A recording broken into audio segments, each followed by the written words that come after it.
On est d'accord, c'est pas tous les jours qu'un leader d'un mouvement anti-chasse rejoint le camp des chasseurs pour quasiment les défendre. Et c'est pour ça que ça méritait une vidéo. Stop! Stop! Arrête! Arrête! Pourquoi tu me pousses? L'agressivité apparemment ça vient de nous, t'as vu un peu? Eh, tu filmes ou pas la gueule, j'attends. Bah si, je te filme. Tu mens! Ferme ta bouche! Qu'est-ce que tu fais toi? J'ai rien fait! Ah, j'ai rien fait. Méfie-toi. J'ai rien fait. C'est bon, attends. Non, vous venez de m'agresser. Cependant, j'ai bien pu voir dans les commentaires que le format n'a pas plu à tout le monde. Et bien que je ne réponds pas à toutes les critiques, sinon il y aurait plus de contenu sur ma chaîne YouTube, je sais reconnaître quand celle-ci est utile voire constructive. Et en plus là, elle vient de la communauté principalement, donc je ne peux que y répondre. Alors dans cette vidéo, je vais mettre tous les dialogues, ou quasiment, qu'il y a eu entre cet ex-leader d'un mouvement anti-chasse et d'autres ex-anti-chasse, mais aussi des veneurs des chasseurs. Comme ça, vous allez pouvoir comprendre un peu mieux le cheminement qui a bien pu se passer dans sa tête pour être quelqu'un qui détestait la chasse à, on va dire, une personne un peu plus neutre. Parce que je pense pas non plus que c'est demain la veille qu'il va passer son permis de chasse. Allez, c'est parti pour ces petites discussions.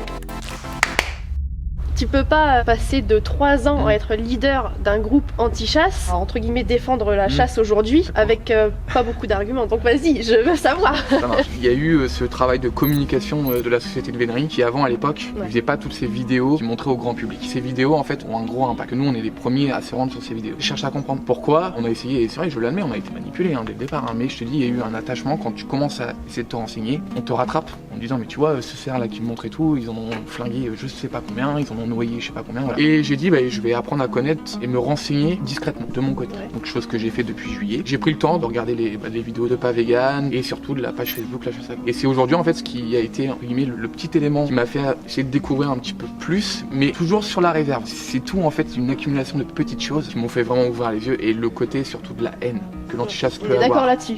C'est même moi, je sais pas comment toi tu le ressens, mais j'étais quelqu'un rempli de haine. J'ai insulté facilement sur les réseaux sociaux ou même beaucoup moins dans la vraie vie, mais j'ai Moi insulté aussi je pense que facilement t'es bien placé quand pour le j'étais savoir. anti-chasse. Et maintenant que je le suis plus, mais je suis beaucoup plus relax quoi. C'est quelqu'un qui est pas d'accord avec moi, je peux discuter, mais alors avant quand j'étais anti-chasse, mais je partais loin pour rien en fait. On t'entraîne là-dedans, tout le monde est comme ça, c'est comme ça que tu dois être. C'est un engrenage. Ouais. Quand tu commences à rentrer, parce que je fais souvent référence à une secte. Tu m'insultais de grosse et de collabo. J'ai pris le temps de te poser des questions. Je sais pas si t'avais. Oui, si, je m'en souviens. À l'époque, il y a 2 mois, je t'ai posé la question. Puis il y a 2 Eh mois, grosse, ouais. tu peux m'expliquer pourquoi t'es plus anti-chasse? Mais c'est exactement ça. Ah ouais, d'accord, ok. Moi, je disais encore, hein. Après, pour défendre un peu ce monsieur qui va déjà prendre cher dans la vidéo, façon de parler, enfin je veux dire avec tous les anti-chasses qui vont être contre toi, tu l'as dit, toi-même t'avais de la haine quand tu étais anti-chasse, donc bon, tu peux comprendre que il était un peu dans l'insulte, tout ça, parce que toi-même, quand t'étais anti-chasse, t'étais peut-être aussi un peu radical comme ça. Ah oui. Mais je sais pas pourquoi d'ailleurs, c'est ce qu'on nous inculque. Je voulais essayer de revenir du coup sur le côté végétarien, vegan. Quand je suis rentrée chez Ava, au début je suis arrivée, je mangeais de la viande. Je me suis ramenée avec un sandwich au jambon, on m'a regardé un peu de travers.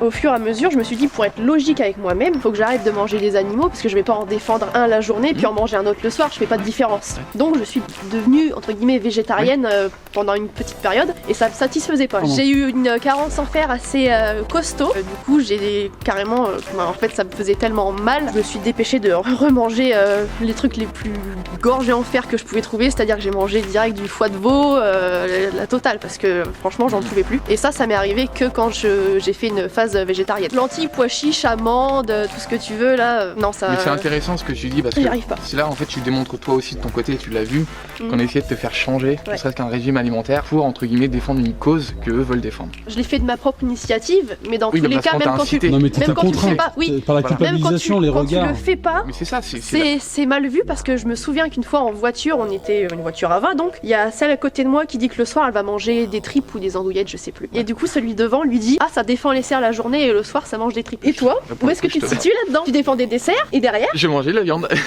et officiellement tu mangeais de la viande aussi ou pas? Tu disais juste rien. Oui. Ah bah moi de toute façon ça va déplaire. Hein. C'est l'image en fait que l'anti-chasse veut donner pour entre guillemets être crédible. Et ça c'est une arme en fait que les chasseurs peuvent avoir. Et eux ne savent pas quoi répondre. Bah oui. Ils savent pas quoi répondre. Donc du coup, en fait, c'est plus simple pour eux de dire qu'ils sont véganes. Et puis derrière, ils vont rentrer chez eux, puis ils vont se faire un sandwich, ton jambon, et puis, puis voilà, et puis ils vont se gaver sur la viande. Moi, c'est le mot maintenant que je trouve qui définit le mieux un anti-chasse, c'est l'hypocrisie. C'est ça. Que tous les gens que tu as sur les réseaux, tous ceux qui vont aller attaquer la chasse sur les réseaux, tu leur demandes s'ils mangent de la viande, ils vont te dire mais oui, bien sûr, parce que c'est pas pareil. Nous, on assume, et c'est nous qui avons un problème. C'est ça. C'est plusieurs fois que tu dis, je vais pas vous mentir, mais sache que la vérité triomphe toujours. Bien sûr, dans tout. Sébastien, il a été victime d'un déferlement médiatique parce qu'il a été indirectement impliqué dans l'affaire Pilarski, d'accord. Et donc aujourd'hui, lui, c'est l'incarnation en fait d'un dégât collatéral en fait du combat. Tu vois, Brigitte Bardot, en nous accusant, elle a totalement défendu un trafiquant de chiens dans notre affaire. Donc c'est lamentable. Mais sache qu'à un moment donné, tu m'as fait mal. Indirectement, avec toute tout ce que vous avez pu jeter comme... tu vois. Je n'ai pas participé, de près ou de loin, à cette affaire des Pilarski. Et d'ailleurs, je vais être très franc, j'ai refusé de répondre aux questions de BFM TV. Donc toi, tu as toujours été convaincu que les chiens... Alors, toujours non. Il y a eu les preuves, il y a eu une enquête de gendarmerie qui a été en cours. L'enquête de gendarmerie montre bel et bien les preuves qui s'accumulent contre Curtis. Au jour d'aujourd'hui, face à l'évidence, Curtis est responsable. On est d'accord que entre les deux partis, finalement, les plus virulents, proportionnellement, ça sera toujours les anti-chasses parce que c'est quand même eux qui pètent des miradors. Moi, je vais aller fumer. Sans la fosse. Ah, c'est toi qui as cisaillé quelques miradors. Qui taquent des insultes, qui vont aller crever des pneus. Si on faisait un comparatif du nombre de dégradations ou même d'agressions verbales ou autres comparé à ce qui vient des chasseurs, je pense que les anti-chasses seraient bien gagnants. Je le confirme. Simplement dit, c'est eux qui nous emmerdent. Est-ce que tous les coups sont permis pour toi, Alexis? Qu'est-ce que... Oui, tous les coups sont permis quand il s'agit de salir la chasse à courre et montrer à l'opinion publique que la chasse à courre c'est quelque chose de barbare, que c'est bourré de maltraitance. J'ai déjà moi-même filmé un cavalier avec 2 chiens, mais tranquillou, qui passent à côté d'un village.